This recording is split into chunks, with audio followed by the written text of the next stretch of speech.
جے میں ویکھاں تے او ویکھنا ہی تے جے میں نہ ویکھاں ویکھے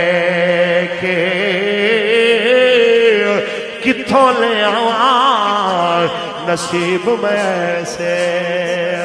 میرے ویکھن دے وچ ویکھے کہتے ہیں جب میں دیکھتا سرکار نہ دیکھتے جب میں نظر نیچے کرتا تو سرکار دیکھتے بدلے گا زمانہ لاکھ مگر قرآن نہیں بدلا جائے گا اے قول محمد قول خدا فرمان نہیں بدلا جائے گا ڈرو خدا سے ہوش کرو کچھ مکر و ریا سے کام نہ لو یا اسلام پہ چلنا سیکھو یا اسلام کا نام نہ لو خالق کائنات نے ارشاد فرمایا وَرَفَعْنَا لَكَ ذِكْرَكَ اے حبیب ہم نے آپ کی خاطر آپ کے ذکر کو بلند فرما دیا بس میں اتنا سنانے کے لیے آیا ہوں جن کے نام کے صدقے میں اللہ تعالیٰ نے آپ کو اور مجھے بلند فرمایا کنتم خیر امت کا ٹائٹل عطا فرمایا ساری امتوں میں جناب اعلیٰ ہمیں سب سے بہتر امت قرار دیا تو اگر آپ یہ چاہتے ہیں کہ یہ ٹائٹل قبر میں بھی برقرار رہے حشر میں بھی برقرار رہے اس کا طریقہ وہی ہے کہ جو پیغام رسول اللہ لے کے آئے اس پہ آپ اور میں کاربند ہو جائیں میرے آقا مولا نے فرمایا جو دین میں تمہارے لیے لے کے آیا ہوں لیلھا کا نہارھا اس کی راتیں بھی دن کی طرح چمکدار ہیں صدیوں بعد آ کے انگریزوں نے ریسرچیں شروع کی ہے کہ یہ جناب اعلیٰ کیا محمد عربی نے فرمایا صدیوں بعد آ کے انگریز ڈاکٹر ایک جناب اعلیٰ جب پڑھتا ہے کہ نبی رحمت صلی اللہ علیہ وسلم کے جناب اعلیٰ ایک صحابی سے کسی نے پوچھا کیا تمہیں تمہارے نبی سب کچھ بتا کے گئے انہوں نے کہا جی سب کچھ بتا کے گئے کہا کیا پیشاب کرنے کے لیے بیٹھنے کا طریقہ بھی بتا کے گئے کہا ہاں وہ بھی بتا کے گئے ہیں تو جناب اعلیٰ انہوں نے کہا کیا بتایا کہا انہوں نے فرمایا کہ جس وقت جناب اعلیٰ پیشاب کے لیے بیٹھو نہ کعبے کی طرف منہ کرنا ہے نہ کعبے کی طرف پشت کرنی ہے پھر جناب اعلیٰ وہ کہتا ہے یہ چھوٹی چھوٹی باتیں بتانے کی کیا ضرورت ہے پھر ایک حدیث اس کے سامنے سے گزرتی ہے کہ نبی رحمت نے فرمایا مسجد میں داخل ہو جب تو پہلے دایاں پاؤں اندر رکھتے ہیں جب باہر نکلنے لگتے ہیں پہلے بایاں پاؤں اندر رکھتے ہیں اس پہ وہ سر پکڑ کے بیٹھ جاتا ہے کہتا ہے یار یہ مسلمانوں کے نبی نے کیا کہہ دیا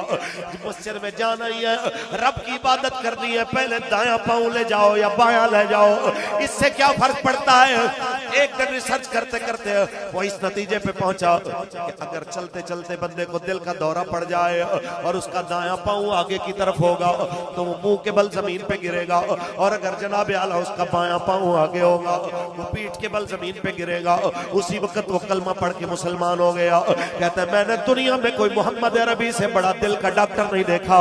کہ جو یہ قانون بنا گیا کہ جناب اعلیٰ آگے چلتے ہوئے اگر تمہیں دل کا دورہ پڑے اور تم مسجد میں قدم رکھ رہے ہو تو کوشش کرو کہ تمہارا دایاں پاؤں آگے ہو تاکہ تم مسجد میں گر کے مرو تاکہ تم جناب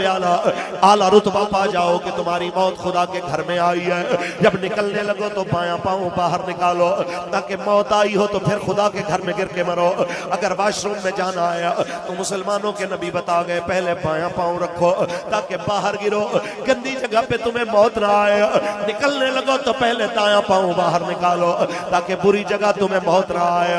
یہ کہہ کے وہ مسلمان ہو گیا میں نے جتنی جناب اعلیٰ ریسرچ کی ہے میں نے محمد عربی سے بڑا دل کا ڈاکٹر نہیں دیکھا خدا کی قسم آپ جتنی مرضی ریسرچ کر لیں گے جتنا مرضی تحقیق کرتے جائیں گے آپ کی تحقیقیں ہاتھ جوڑ لیں گی رسول اللہ کی شان سب سے بڑی ہوئی نظر آئے گی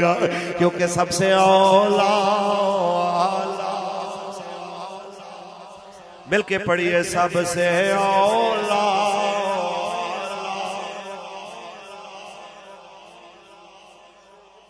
سب سے بالا والا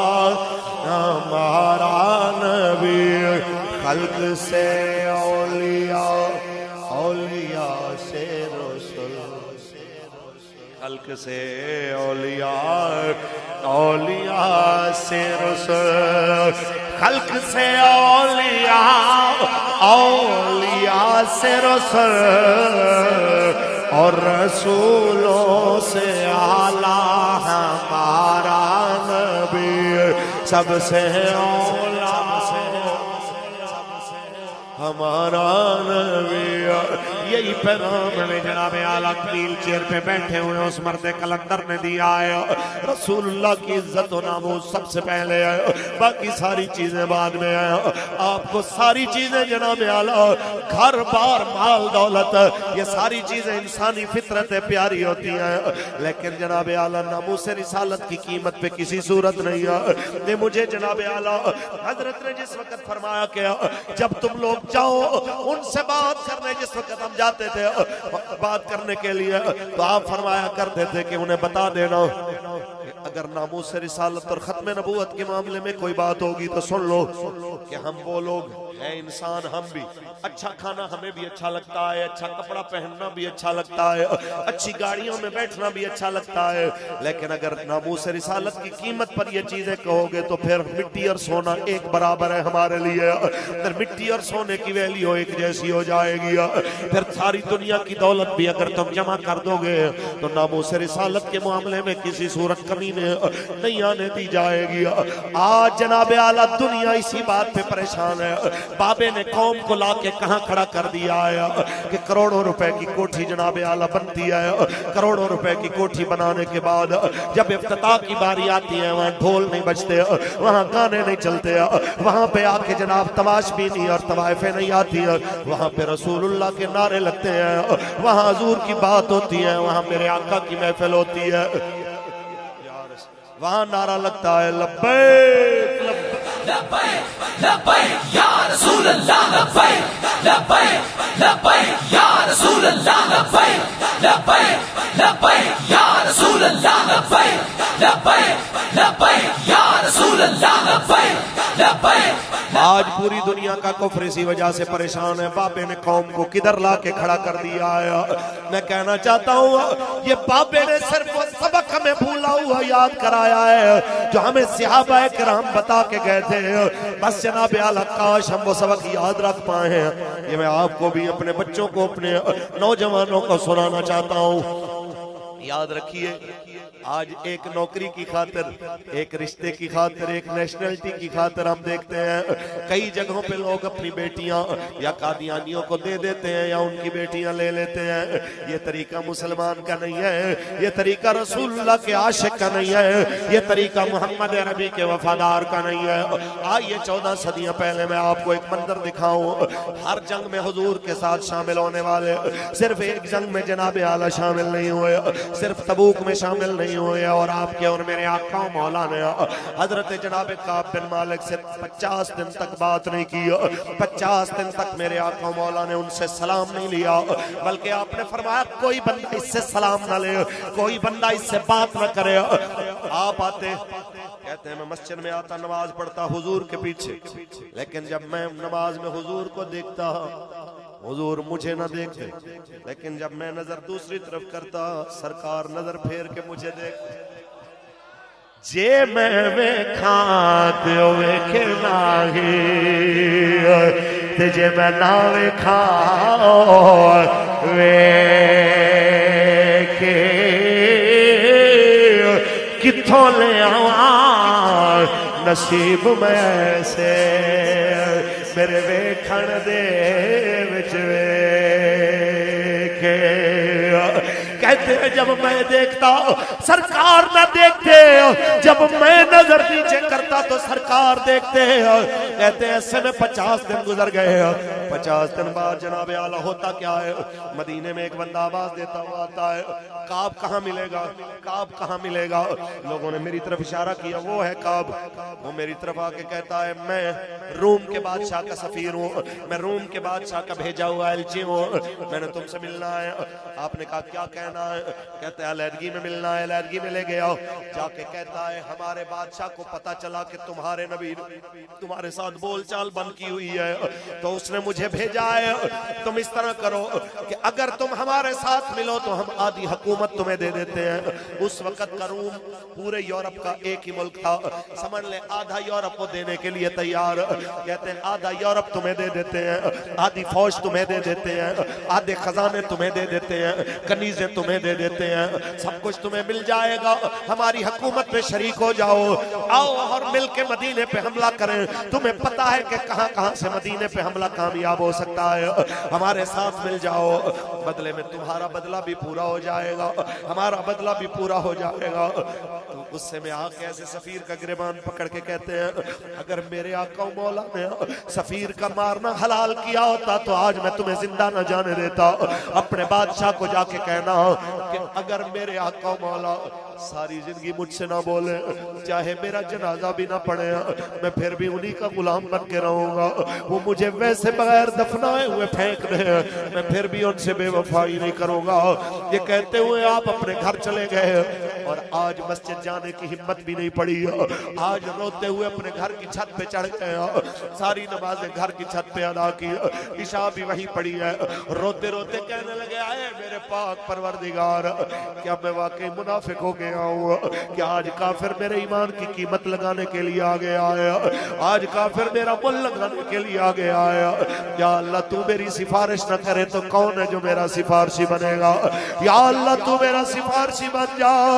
اپنے نبی کو بتا کہ میں منافق نہیں ہوں، مجھ سے غلطی ہو ضرور ہوئی ہے لیکن میں ان کے ساتھ غداری کرنے والا نہیں ہوں۔ یوں ساری رات روتے روتے گزر گئی ہے، یوں ساری رات جناب اعلیٰ رو رو کے داڑھی تر ہو گئی ہے، فجر بھی آج اوپر ہی پڑی ہے۔ تو جناب اعلیٰ کہتے ہیں میں چھت پہ بیٹھا ہوں، اچانک مسجد نبوی کی طرف سے آواز آتی ہے کعب تمہیں مبارک ہو، کعب تمہیں مبارک ہو۔ تو کہتے ہیں میں سجدے میں گر گیا، مبارک دینے والے نے جب قریب آ کے مبارک دیا، پیسوں سے بھری ہوئی قمیض ایسے ہی اتار کے اس کو دے دیا کہ یا رب کی خوشخبری جب حضور دیں گے تو تمہیں پھر انعام دوں گا، مجھے بتاؤ کیا ہوا؟ کہا تیری معافی کا حکم آیا ہے، تیری معافی کا اعلان ہوا ہے۔ آپ آتے ہیں سرکار کی بارگاہ میں، تو جناب اعلیٰ کیا جذبات ہوں گے، کیا کیفیات ہوں گی، اس کو جناب اعلیٰ لفظوں میں نہیں ڈالا جا سکتا۔ سرکار کے سامنے آئے حضور